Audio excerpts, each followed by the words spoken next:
clock sweep and it's going to bisect the বাছা মরার ম্যাচে টসে জিতে আগে বোলিং বাঁচা মরার এই ম্যাচে টসে জিতে প্রথমেই বল করার সিদ্ধান্ত গ্রহণ করে বাংলাদেশ। শুরুটা ছিল দুঃস্বপ্নের মতো। আইরিশ দুই ওপেনারের ঝড়ো ব্যাটিংয়ে প্রথমে উইকেট জুটিতে ৭৫ রান গড়ে তোলে, তবে পরে ঘুরে দাঁড়ায় বাংলাদেশের বোলাররা। নিয়মিত ব্যবধানে উইকেট তুলে নিয়ে আয়ারল্যান্ডকে বড় স্কোর করতে দেয়নি তারা। শেষ পর্যন্ত নির্ধারিত ২০ ওভারে ৬ উইকেটের চ্যালেঞ্জিংয়ে ১৭০ রান গড়ে তোলে আইরিশরা।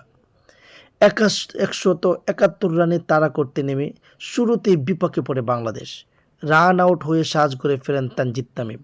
চাপে থাকা দলকে সামলাতে লিটন দাসের সঙ্গে যোগ দেন ইমন, তবে বেশিক্ষণ স্থায়ী হতে পারেননি তিনি। সব দায়িত্ব এসে পড়ে অধিনায়ক লিটন দাসের কাঁধে। লিটন দাস সামনে থেকে নেতৃত্ব দেন। মাত্র ৩৭ বলে দারুণ একটি ৫০ করে তুলে নেন তিনি।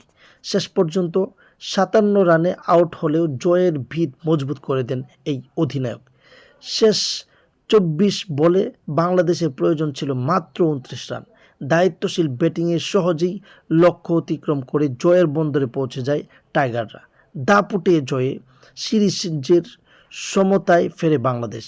আর লিটন দাস প্রমাণ করলেন চাপের ম্যাচে তিনিই দলের একমাত্র ভরসা। আমাদের সাথেই থাকুন।